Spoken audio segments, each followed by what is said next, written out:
Welcome to the Chris Hall NDIS podcast. And today we're going to be talking about hearing loss and what organizations can do to assist those in the community that are facing that, whether it be parents or children or indeed adults with hearing loss.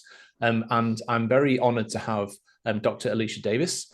She is the CEO of the Shepherd Centre, who are a very pioneering not-for-profit organization that have set up a variety of initiatives, including their Hearing Hub, and they're looking after, I believe, over 900 young people over time in terms of what they're doing. So, Dr. Davis, thank you for coming on and welcome to the podcast. Thanks so much, Chris. It's an absolute pleasure to be here and really looking forward to the conversation. Yeah, me too. So, I mean, let's kind of dive into it. I love the philosophy of how different modalities and specialist areas approach the various subjects and their cohorts. So, when we think about the Shepherd Centre model, can you Yeah. help unpack that a little bit? Because it's focused, I believe, on helping children with hearing loss to either listen and or speak. What's your kind of clinical model and how does it differ from, perhaps some of the more traditional modalities? Yeah, good question. So I had a student placement actually at the Shepherd Centre many, many years ago when I started studying speech pathology after a long time at university. And what I saw at that placement was something that I had never seen before in speech pathology or in allied health. And so when people say to me, what's so different about the Shepherd Centre? I think what really stands out is the premise of it, and since it was established over 50 years ago now, is that it is there to teach families. So it is primarily an adult education model. So rather than teaching a child for half an hour or 20 minutes and parents sitting outside or parents observing, it's actually a training model for parents. So the parents are the ones that are with their children all the time. They are the best carers and teachers and know their child more than anyone else. And it made so much sense to me that if you can train parents in what to do in daily, everyday pieces and interactions, then that is absolutely going to be the best way because it's 24/7 rather than half an hour a week. So I think that family centered guiding and coaching parents, teaching them, helping to understand what's important to parents and teaching to that, what do children love, and teaching to that is very different to a standard speech pathology model, for example, that just follows a hierarchy or teaches directly to a child. So I think the philosophy and how we work in that family centered early intervention way made it very different. And then the second way probably is in the approach that we take in terms of communication mode. Are you focusing exclusively on early childhood, early intervention in terms of the certain age groups up to 9, I think it is now, or are you also doing teenagers and young adults? Yeah, so we actually do all ages, and that's part of the process as well, is how we can establish that pathway because it doesn't just finish at, 5 years when a child goes to school or 9 years because that's what the NDIS criteria is. It's a Yes. lifelong thing. And what we're really seeing, and part of what I've learned, is how we can learn from people with hearing loss and learn from families' experiences to understand how do our services evolve.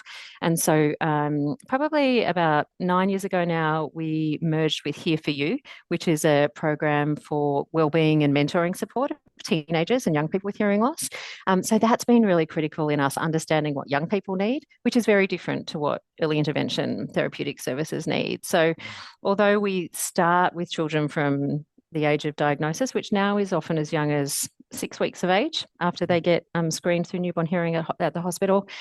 The early intervention is critical, obviously, getting them hearing and speaking if that's the language mode that parents choose, getting them to school, being able to thrive and learn language in childcare environments.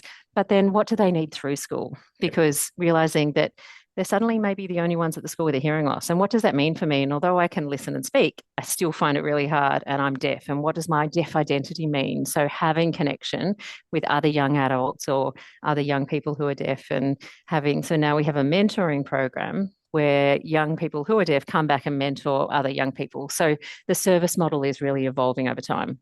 Wow. I mean, I love that. I mean, I'll contrast it for a second. My son is an NDIS participant. He's autistic, so am I. And, I only realized that 12 months ago when I got my diagnosis in my 40s. And I was like, oh, daddy does that too. But basically, the reason I kind of tell that is that, my wife and I would take my son and take him to an OT or a speech session, etc. And it's fine and it's okay and it is what it is. But it's Mm. nothing like what you just described in terms of that community. I love the mentorship angle as well. That's incredible. And I'll also put my hand up and say, like, the challenge, I suppose, of parenthood is that there can be times where it's really difficult to find the time to take them to the session, and the better OT might be an hour away and things like that. And you go, oh God, like I can't fit it in until after work, and all these kind of parental challenges come. And like I'll be honest, Totally. we settled on him doing speech therapy in his primary school at the moment. And that's what we settled on. But like, even then that's me doing maybe the lazy version of things right now. I guess there's a real challenges for parents, but I think that the model you're describing there is so much more. It's got so much more meat to it, and Mm. pathway and progress, etc. I'm sure that that is an attractive quality for parents to want to go, to that, to want to be involved and not just, sit outside in the waiting room, as you said. Right, right. And the demands on I'm a parent of three boys, it's hard. There's so much life that gets in the way, and we don't underestimate how difficult that is to fit that into everything that's going on in life. So I think that's one of the challenges for us and for the sector as well, is how do we evolve our services to fit the changing dynamics of society with parents going back to work and the demands on that, but still providing what we know those elements of best practice can be and should be, and enabling parent connection and enabling peer-to-peer connection, which is more challenging. But how do we do that in a way that that can support that through accessibility or in different means going forward? And also the mentor thing. I'm going to draw a contrast here, but I think it's a parallel. I saw a very sad post on LinkedIn with a wonderful leader in disability where she was doing everything that she could for her client, and Mm, he had mental health issues as well as his support needs, and unfortunately took an overdose. Right, and the reason I tell you that mm, story is that the distinction of the post was that unfortunately there can be that the system can be broken, so to speak, where there's not a holistic connection between mental health and disability, for example. And mhm, they go, oh, mhm, just go see your GP, or is it the palming off thing, right? And the reason I mm. mention it is that what you're describing in contrast is such a beautifully holistic model. Because anyone facing disability, and again, I put my hand up myself as a vulnerability thing, even as a 1.5 years into this journey for myself, it's like bloody hell, it's quite an adjustment to even think about yourself as having a disability, and what does that mean for my self-identity and my self-esteem, Uh-huh. and connection to community. Am I different? Am I other, or am I part of this, class as well that I'm growing up in with my teacher? Like, who am I? So I think it's amazing that you've got that. That helps, I guess, like almost like tell a child that it's okay. And I think that's so Yeah. powerful. Like it kind of actually makes me quite emotional talking about it, because the one thing I never wanted for my son was for him to feel different or get Mm, bullied at school and things like that. So I mm, think it's mm. gorgeous what you're doing. Right. And the fact that everyone is different and to be themselves, and that's okay, because you have a raft of mentors here who are telling you different things and all think about their deaf identity differently. So from a Mm. very young age, children with hearing loss or who are deaf can go, oh, okay, well, I don't feel like that, but I do feel a little bit like this. Oh, but I feel like that in 2 years' time, right? And it can change over time. So, Mm. I'll put my hand up and say, when we first started with Here For You, I was questioning, going, well, can't anyone do volunteer courses? And can't we just get some cooking people in to teach cooking? Um, and it wasn't until I experienced it that I really see now it has to be through lived experience. And that mentor connection is far greater than anything else in terms of who's facilitating it, and how to bring that and really value that. And as you say, not put families in a situation and even people to say, do I want to identify as having a disability just because I can listen and speak and go to mainstream school? Does that make me have a disability? Am I deaf? Am I hearing? And Mm. which world do I fit into is a really Mhm. interesting question. It is actually. That's a good point. And I don't want to make this about myself, but I'll relate to that for a second. Even the definition of autism spectrum disorder, like I don't like the Ah, disorder bit. I say, no, no, stop it. I'm autistic. That's who I am. And I'm embracing that identity. It's who I am. I don't have autism. It's not something to be fixed, So I think that yeah, you kind of speaking to that too. Like, sure, I have hearing loss. I'm deaf. That's who I am. But you don't need to do yeah. all the labels, so to speak. That's it. That's it. And life looks different no matter what it is. And so Right. because so often parents come in without any experience of deafness or hearing loss, apart Mm. from maybe a grandma or grandpa. So for them to understand that, for children to learn what it is and what it means, and absolutely, it is not something to be fixed. It's part of their personality. It's important for who they are, and to really value and show that is a real Mm. thing. It is. I'm trying to Mm. think of the psychologist. I think is it Mate Garbe or something? There's the Canadian, I think, psychologist. and he wrote a wonderful book called The Myth of Normal. Mm, And it was a really cool one. Yeah, because it yeah. helps you navigate that kind of stuff. Um, And we talk about it a lot in the field, and it is a real challenge. What's typical hearing? What's normal hearing? What's hearing loss? What's deafness? What's the correct term? And yes, nearly all of them can be, but it depends on how individuals see it and valuing that. it does. It does. I'll correct Mm. myself there. Cliff note: it's Gabor Mate, the other way around. Um, so, in terms of supporting families, what are some of Mm. the unique challenges that if you're a parent raising a child with hearing loss, um, what are those unique challenges, and how does the Shepherd Centre address those Yeah. needs? Yeah, I think, one of the biggest milestones and changes in the field was the introduction of newborn hearing screening. And so that came in over 20 years ago now in 2001. And that has, it's so incredible for children being diagnosed years earlier. So they're not missing out on critical language periods for children whose parents want them to learn spoken language. But what that does mean is very early on in a newborn and an infant's life, parents are grappling with this as well as having a newborn baby. And we all know, parents or not, how difficult those times can be. And it having and it's not just another layer, it's a really significant other layer on top of that. Understanding information they've never heard about before. What does it mean? Talking to people. Parents here have said, I never wanted to knock on your door. It's not a place where I wanted to be, or I had pictured myself being with my newborn baby. So it's a different journey that they're having to navigate. So it's something we've really had to think about in not just having a team of speech pathologists to teach children how to speak, but actually in those early stages, having child and family counselors who can work with families to give them the information they need to make informed decisions. What are the services out there? What are the options for my family that are right for my family so I can be where I feel we can get the best support. So I think ensuring that families can make those early informed decisions. Quite often it's difficult to go to typical mothers or hear typical normal mothers groups because there's so much more that you have to explain or talk about. And as you know yourself probably in trying to, and I don't want to make assumptions for you, but in trying to describe something, when people don't get it, it's difficult to get the words out and to articulate it well. So that's a real nuance for families. Quite often it's one parent coming and not the second. So they're then having to relay it to extended family members, what it means. And then there's all the practical day-to-day pieces about keeping hearing aids on very little babies. And actually the tiny ones are easier because they're not rolling around and hands aren't coming to grab them and put them in their mouths and throwing them everywhere. And then often some big decisions in early days around fitting hearing aids, looking at cochlear implants, those type of things as well. It's huge. Yeah, having the language and the relatability is beautiful. And what you're describing, like if I was to put that in business terms, Mm, I would say you're mapping the customer journey in a beautiful way, mm, right? And mm, and like the more enlightened organizations literally honor the stages of where people are at. Like, hey, mm, your parent, you just found out this is that your world's just changed. What can we do? And then once you've gone through the initial stage, there'll then be maybe a stage of acceptance or maybe denial or whatever else. There'll be all these different things that you need to go through as stages. And what are the things that you do in response to that, strategically mm. and emotionally, and all of that. So it's way beyond just speech pathology.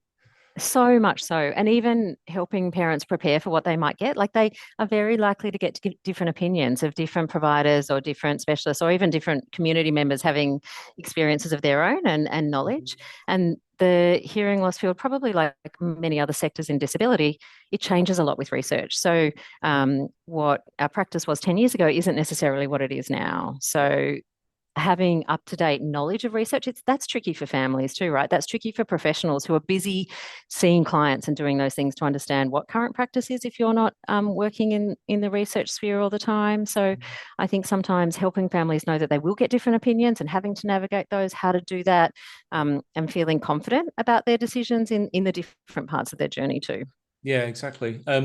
How are you collaborating with NDIS providers in your community? To kind of get that more holistic approach happening.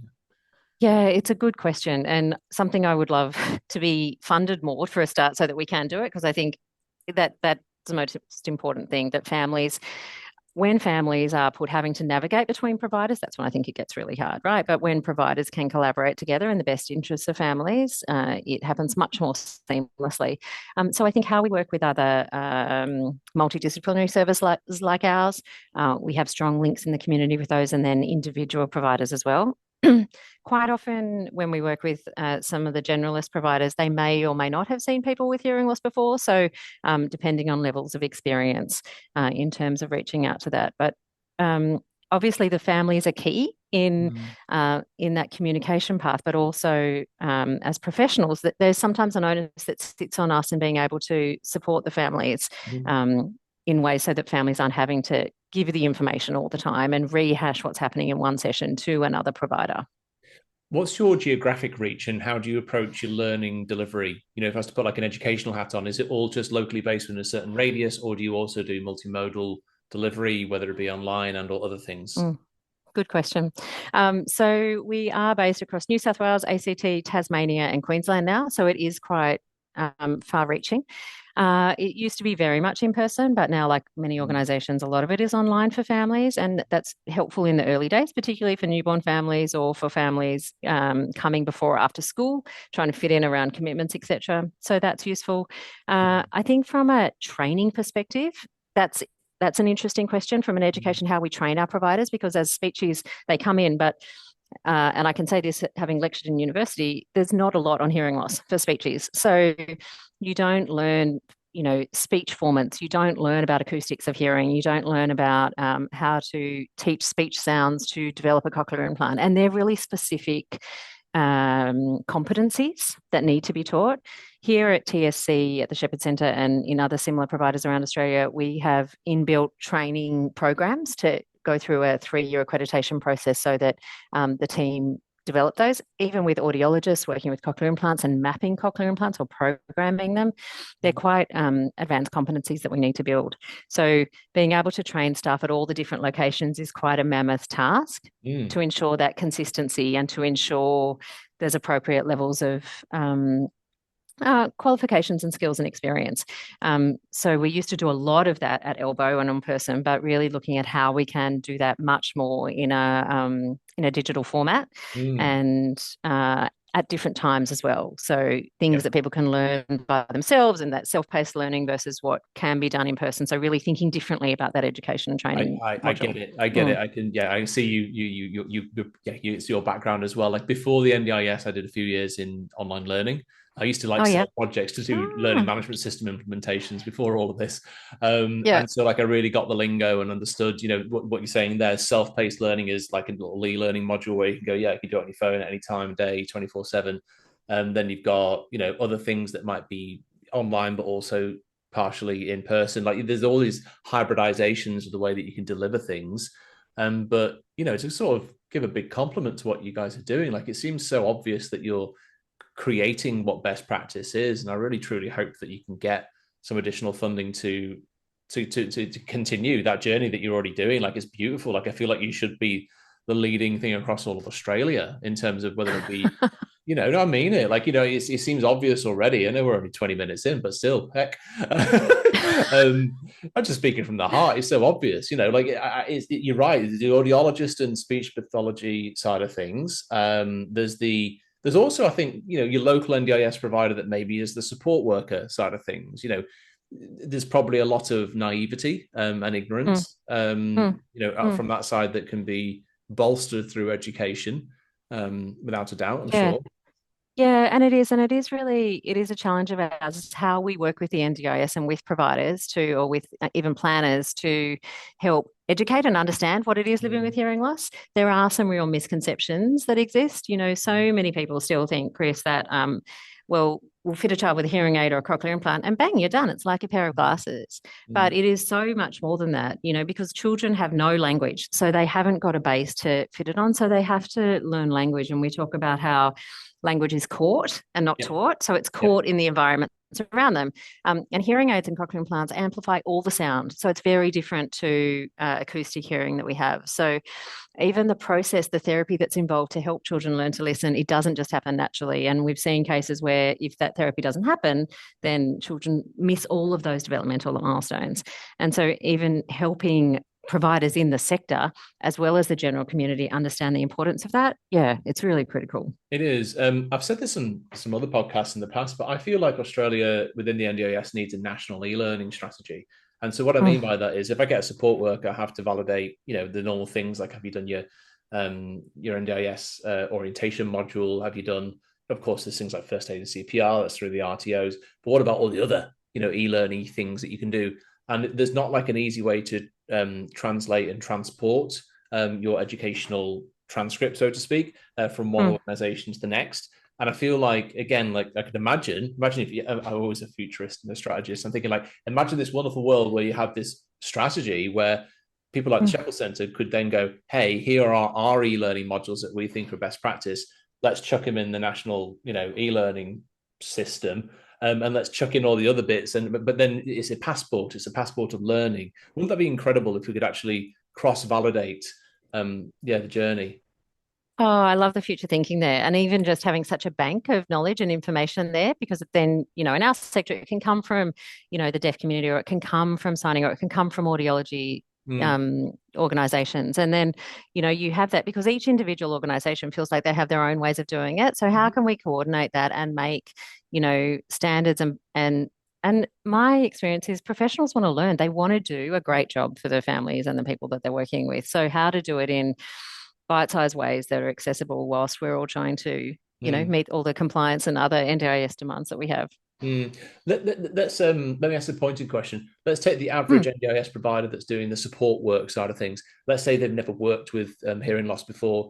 What are mm. the biggest gaps that you see when they're kind of coming through the woods of their naivety? What are the biggest like gaps where you go, oh my goodness, do you not know that? Come on.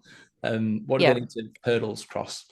So for children, I would say that it's not just about a device, it's actually about learning to listen. And children need to be able to do that. And that happens through repeated day-to-day interactions where language is meaningful. So I would say language and words, and of course, a speech pathologist is saying that language and words are the most important thing, and ensuring that there's the amount of exposure, but the quality of the exposure is good as well. So thinking about the environment that you're in, noisy environments are so much harder to listen in.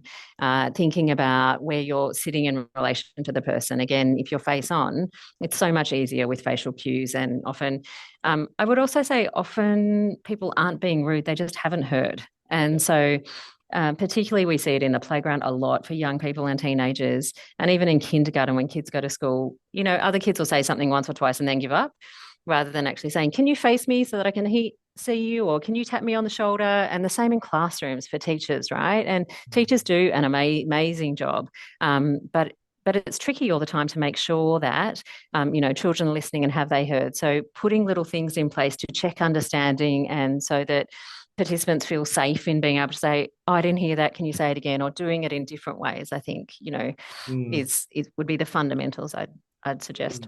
Thank you.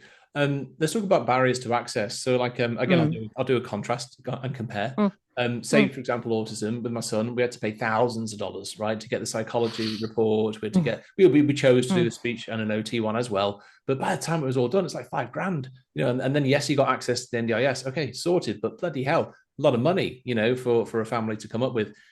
Again, forgive my naivety, but let's say you have a child with hip loss. You've got, of course, at the newborn stage, the screening. Like I'm aware of that. We've Mm. just had our third Yeah. child, and he's 3 months old. Ah, congratulations. Thank you. He's very cute. Uh, Was he screened? he was screened and he was good. Yeah, yeah, Great. yeah, yeah.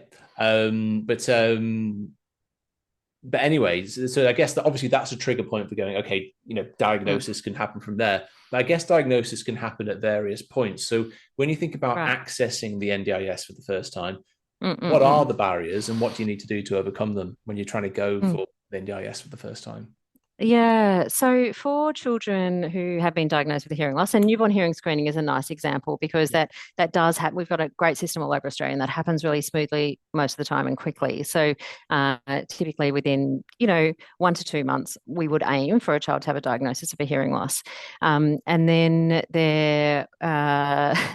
we are working to reinstate it with the NDIS and through Hearing Australia, which is a national organisation, incredibly helpful in ensuring that as soon as a child gets a diagnosis to a hearing loss, they get a fast track through to an NDIS plan, because what we want to do is minimize the delays in that early period, because they've already missed out on sound for 20 weeks of gestation. So the sooner we can get them access to sound, we know the better the outcomes and the easier it is for children. So we are really, that first window is so important. So ideally around the world, it's recognised that diagnosis by 1 month, fitting of hearing aids by 3 months, and 6 months into an early intervention program. In Australia, we even work to a 1, 2, 3 system. So getting families diagnosed early into an NDIS plan. Unfortunately, at the moment, the reality is we're seeing real delays with some of the plans coming through and families waiting months and months. We have at the Shepherd Centre, 50% of our funding comes from philanthropy, so incredibly generous supporters and donors to help support families in that early stage so that they can come straight in. But it's with the more children we have, the harder it is to keep up with that. So I think a real barrier to access is early and quick funding to the NDIS, which isn't so much funding from parents to pay, but actually the NDIS processes and systems to get that plan in place so that they can access services. And then the other one, I would say, for every child that's diagnosed with a hearing loss at birth, another 2 children develop hearing loss later before they start school. So for those, yeah, it's a lot, right? So for those little ones, which often, it happens through preschool and in those early education years, picking up that it's a hearing loss, going and getting a hearing test, amongst all the other things that it could be in terms of behaviour or ADHD or autism, all sorts of neurodiversity things, the actual getting the diagnosis and then getting through to the NDIS at that point is probably the barrier. So again, forgive my ignorance, whether it be the Oh, early detection or let's say the preschool kid, yeah. are there any significant costs, to be able to get that diagnosis, or what's the mechanism to get that? Yeah, so there are no costs for families, which is incredible here in Australia. So families aren't out of pocket at all, which That's amazing. True credit to the Australian system. They have got that right, and we want to keep that to make sure that that happens. It happens through a lot of hard work from Hearing Australia, the NDIS, and the sector to make sure that that happens. For the preschool child, I think there is. It's tougher because of the finding somewhere to get a hearing test, where you get that done, how you get that done. So the newborn hearing pathway is better and more evolved, but that later pathway we still have some work to do even in the screening programs because that's not rolled out yet. Okay. And then I would say the cost to families does come when NDIS plans are only given for a certain amount, but the therapy required is triple that or double that because of that wraparound care that they need. Because quite often it is seen that children just need speech pathology X amount of hours and that's all you need, rather than the wraparound care model I've been talking about that actually Yes. provides the holisticness. And so the intensiveness of that in the first few years, funded at the right amount, will get the outcomes, but it's not always seen like that. Good point. Right. So of course, so you can have funding for speech therapy, for example. Mm. If someone wants to get a cochlear implant, who pays for that? Is it the healthcare system? Is it like New South Wales Health, for example? Mm. It should be. Okay. So cochlear implant programs are state funded and should be. It's an interesting question you asked that because that's something we're actually working with the New South Wales state government for because our implant program isn't funded. So that is entirely through philanthropic support at the moment, but it's how that, yeah. But we're able to provide those services outside of the hospital system. So it's saving families and having to go through speech pathology and other resources at the hospital. So we're really working with NDIS, with New South Wales Health on how to fund those pre-operative evaluation therapy and then the post-operative pieces as well. Some of which is funded through the NDIS, but not all. Okay. Right. So, right. Mm, Right. Interesting. yeah. Right. And are there any other, like if you look at a typical NDIS plan, like whether it be a baby or a young child, Mm. are there any other particular gaps that exist, in terms of what are the other funding gaps typically and the challenges for families accordingly beyond the holistic Yeah. care model, which I love? Like, if you Yeah. talk about the practical stuff. So, okay, so we've got speech stuff, got to get a Yeah. cochlear implant. What other things are required and are there gaps typically? Yeah. So I think the main part is around ensuring that the the therapy or the services at each different age can be funded. So particularly at 4 or 5 years of age, what children need is social skills before they go to school, the confidence to be able to do it, or their executive functioning skills don't develop as well because they haven't overheard as much. So particular pieces around executive functioning to get them off to school. And often those pieces aren't seen. And because our aim is for children to be speaking like other hearing children, they're doing so well, but they're doing well because of the funding that they've had. But often in the NDIS world, that means that you don't need the funding because you're doing so well. So there's this piece around parents really having to advocate strongly for why their child is doing well and continuing to fund that and the critical nature of that in the early years. And then I would say for young people and teenagers, it's about that mentoring and well-being and value of connection, and being able to ensure that that's there for them. Yeah. Okay. So insightful. I love this conversation. Let's talk about organizations. So let's say someone fast forwards to they've gone through early intervention. They've embraced what it means in terms of their identity to have hearing loss as a young adult. How do we then empower organizations? Like, what does it actually mean? Let's say I wanted to give someone with a job. What types of things do employers need to consider? It's such an interesting question, and we often talk about this with our young people and alumni with hearing loss. Do I even disclose in the interview process that I've got a hearing loss? Okay, sure.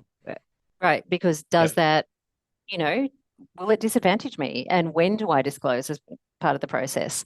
So even in terms of calls, like Zoom calls like we're having at the moment, often you'll need certain technology or Bluetooth streaming or captioning and those pieces. And again, having people with hearing loss and deafness work within our organisation has entirely changed how we function in terms of ensuring people are wearing headsets, ensuring there's captioning, ensuring we wait to make sure that someone has a microphone before they speak, people aren't speaking over each other, so that accessibility is key. So I would say from an organisational perspective, that's something that is quite often looked over, and even we are still learning how to do that, but it gets tiring for the deaf person to constantly speak up and say, can we just wait for captioning? Can we fix that? Can we, my technology is not working, and everyone else gets frustrated and then just continues with it.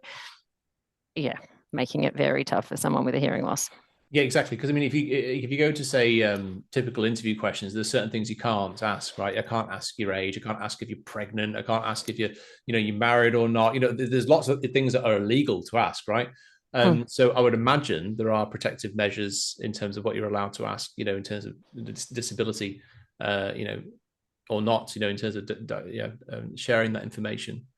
Absolutely. And even in terms of discrimination, right? In terms of course, it's anti-discrimination protective laws, right? I know they exist. Yeah. And for us, the more people we have with hearing loss and deafness, the better, because it teaches us and it is around it. But often that's not necessarily the case. And especially for young people, it's hard enough to do a job interview and be confident, but to do that with a hearing loss, and particularly if you haven't heard the question well, how many times can I repeat? And the other thing I'd probably point out is the processing time. So particularly if you're reading captions, by the time you're reading the captions, it's behind often where live conversation is at. So then for you to be able to process and respond or ask a question, the conversation often moves on in that time. So like, for example, with captions in Microsoft Teams, we're recording this on Zoom today, but we use Microsoft Teams at work. And you can do transcripts, right? And I've seen it happen in real time. So is that what you mean? Like you can have the real time captioning of the conversation? Yeah, so you can have transcripts on, which have and you can also have different captioning options now that can come up on the bottom of the screen or the top, so that someone can hear along. And there's all sorts of really good technology now that you can stream through Bluetooth. But as you know yourself, if you're trying to read the captions and then follow the conversation, it can be tricky to participate at the time that you want to ask the question, or when you're being asked a question, you have to finish reading it because there is that lag, and then being able to process it back. So often things continue as part of the meeting, and then you've missed that opportunity, and so then that impacts communication and relationships. And it doesn't sound like much, but it has a greater knock-on effect. You've got to be able to square the circle, though, right? Because I'm sure there's lots of small businesses that wouldn't know what to do or wouldn't know that that's even possible, and I suppose like it's good for them to know where they can turn to for information on that. And I suppose that there is a degree of authentic conversation required, at least at some point, even if it's not an interview, to say, well, how do you adjust the role if you can, because the truth is not every role can be adjusted. So sometimes it doesn't always, it doesn't matter what the disability is. It might not always function, to do Right, that kind of thing. right. Whereas, some roles can work absolutely fine because it's primarily email, and if there are any meetings, it's video, and I can see my lips moving. I can get the captions, and it's very digital. Like, I suppose that's the good news story, isn't it? We've moved into such a remote work, hybridized world in terms of so many options for online work. I suppose it's probably overall, I think, going in the right direction. Would you agree? Is there more optimism? Totally. Yeah. Absolutely. Absolutely. And it doesn't always cost a lot because often small businesses think, oh, what would that cost me or how would I manage that? And that's the role, the way it's always been. So can I do that? But actually, because things are being done so differently and it's worked in lots of different ways now, there is more openness and more, oh, okay, well, let's try that and see how it goes. And actually, maybe it's an improvement for all of us because we can all hear better and we can all benefit from captions. And so I think there's a general move definitely in the right direction for accessibility there, but often even if you're going to a conference or forums, there's the accessibility in terms of mobility but not in terms of things like hearing loss are thought about. And even in conferences and big rooms, putting those captions on and having transcripts for people who may not disclose that they've got a hearing loss who are attending. Okay, cool. Kind of Mm. swinging back to the education side of things, I know that the Shepherd Centre's launched the HearHub. Is it HearHub or Yes, Hearing Hub? Is it HearHub? Hear Um, Hub. Hear HearHub, Hub. yeah, cool. And that's to help professionals across the industry. Can you just tell us about the impact that that's having on the sector and what it's all about? Yeah. Yeah. So HearHub is something that came out. It wasn't something that we designed, but it actually came out of a problem that we had. And it's that training that I was talking about before. How do we help professionals wherever they are know about hearing loss? So if you're a small speech, or if you're a small provider, a support worker, or if you're someone in Mexico or in anywhere around the world who hasn't got the inbuilt training mechanisms, how can you have access to that information? And how can you track that progress? So here at the Shepherd Centre, we have built quite a number of tracking tools to track children's progress, to give parents information on, does my child need a cochlear implant? Should I be sending them to childcare? How do I have that information rather than just relying on what a professional is telling me? So we've built a number of tools around that to help families see their child's progress, to understand that. And then training courses for children and families on confident kids and ready, steady, think, and those executive function things. So how we've had professionals from around the world say, how can we access those? So HearHub was born, and it was really a very incredible, generous donor who said, why don't you think about taking this bigger and enabling the mission of the Shepherd Centre, which is to enable a world of choice to a much greater audience than children who can just come to centres. And so with that digital view, it was Mm, okay, well, let's put it up there. How do we get it up there and get these tracking tools and these training modules that we're using internally available to a much greater field of professionals? love So it. now we have people around the world amazingly using these tools and resources. And we've just had a Commonwealth grant that's coming to the end that we're building more things on as well, so that people wherever they are working in the Mm. field can know more, exactly as you were saying before, about hearing loss and educate themselves. Hmm. And that anchors back to Hmm. the mapping the journey and the educational thing, right? The e-learning approach to maximize the impact. Right. And for us, there's the mapping the journey of our families and young people that come in, but also mapping the journey of our professionals, so our staff, because we invest so much into training. And then when they go and work somewhere else, great for the sector, but how do we do that on a much wider basis? And how do we efficiently do that? So Mm. we've actually just launched a program in Japan, actually, which is incredibly exciting. So Ooh, the first wow. early intervention centre in Japan, because they don't have a specialised program to teach children how to speak. And so we've had a relationship with them for about 10 years now, sharing research and knowledge and training and these type of things. And you'd think that Japan would be quite advanced, right, with Yeah. early cochlear implants and technology, but it's really not.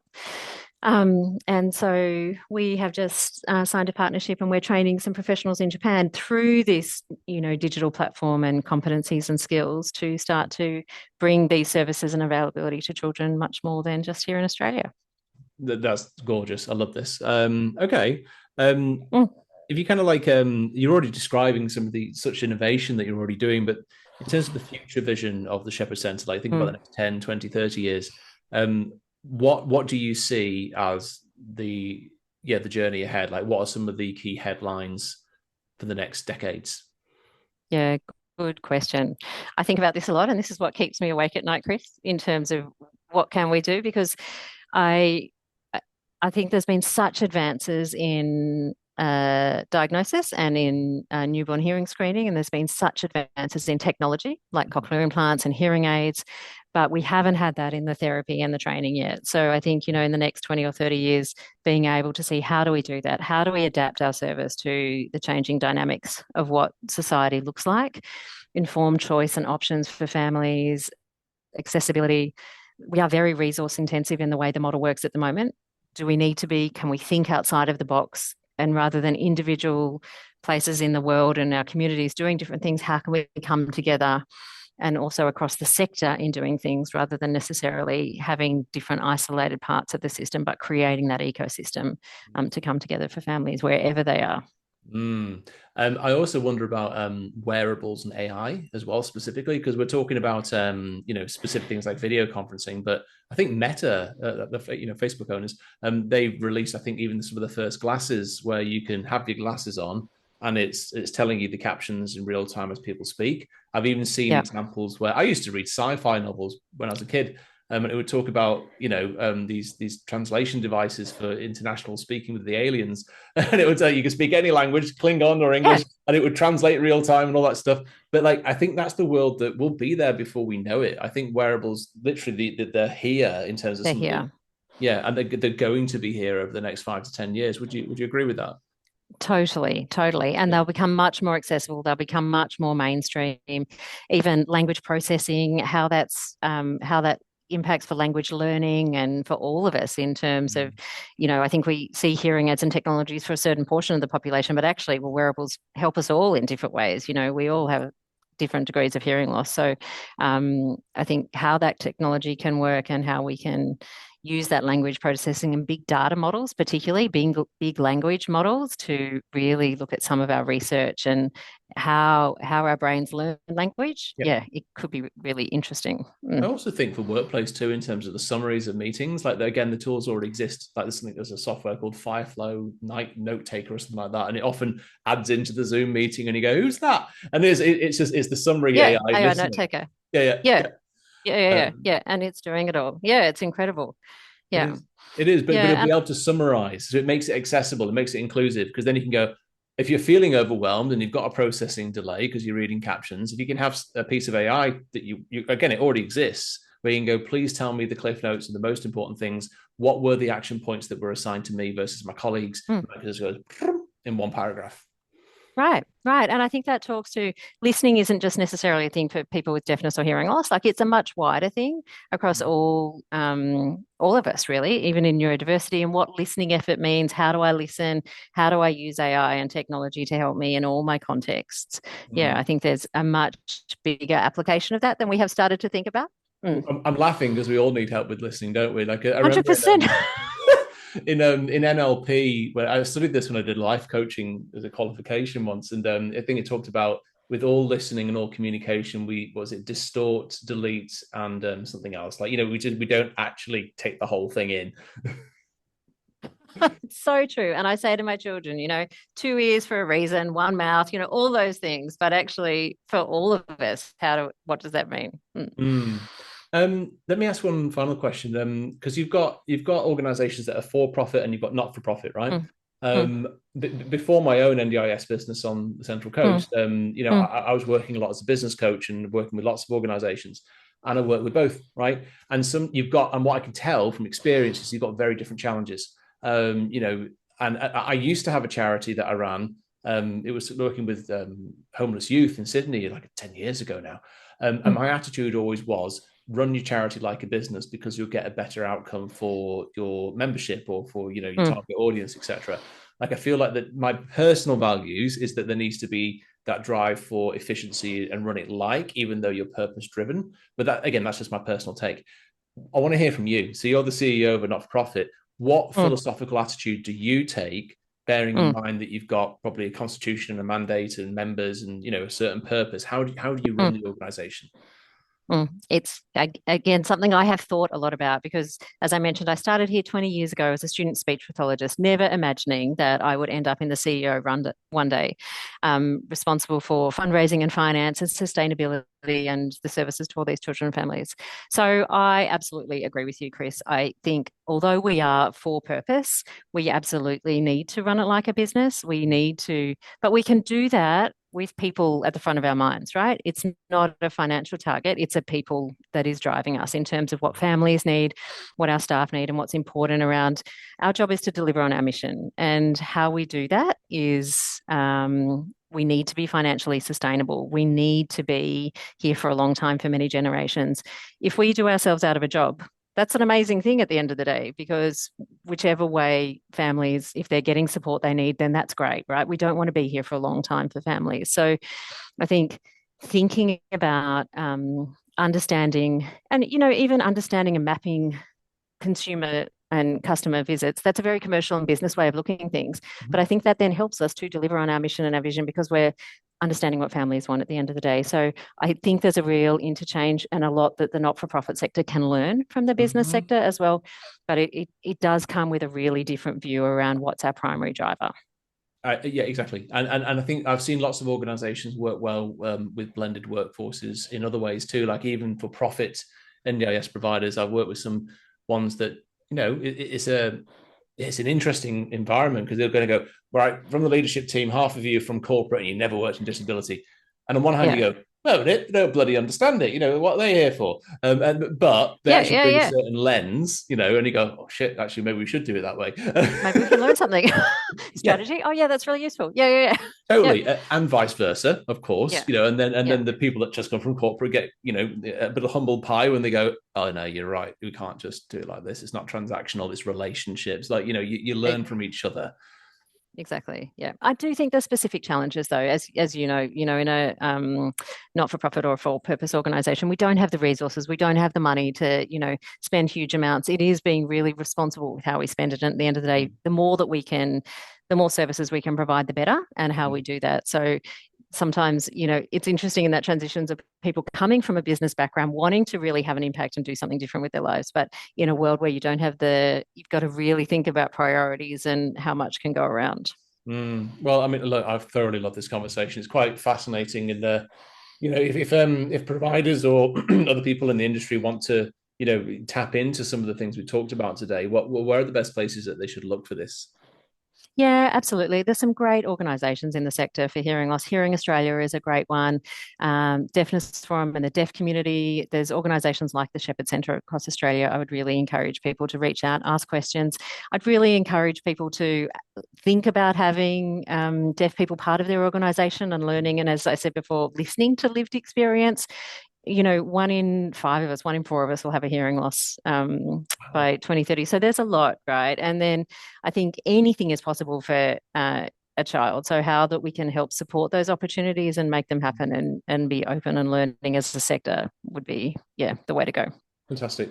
Well, look, I really encourage. What we'll do is, if there's any particular links you want to share with the hearing, HearHub, or indeed, of course, the Shepherd Centre, we'll put those in the show notes below. But thank you so much, Dr. Davis, for coming on the podcast today. I thoroughly enjoyed the conversation. It's been really insightful and very inspiring for what's possible. I think this is all, each organisation needs to spearhead its own way, but clearly, there's some really cool things happening with people that are thinking like this. It's great. This is pioneering stuff. So, admire the work and thank you so much for sharing it. Welcome. Thanks so much, Chris. It's a pleasure and a privilege to do what I do and to love that. So thank you to you and all your audience. Yeah, absolute fantastic. pleasure. Good on you. Good on you. Well, listen, thanks for coming on again. My name's Chris Hall. This is the Chris Hall NDIS podcast. And indeed, we've had Dr. Aleisha Davis from the Shepherd Centre today. So like, subscribe, share, do all the good stuff, and we'll see you soon for another episode. Thanks again, Aleisha. All the best.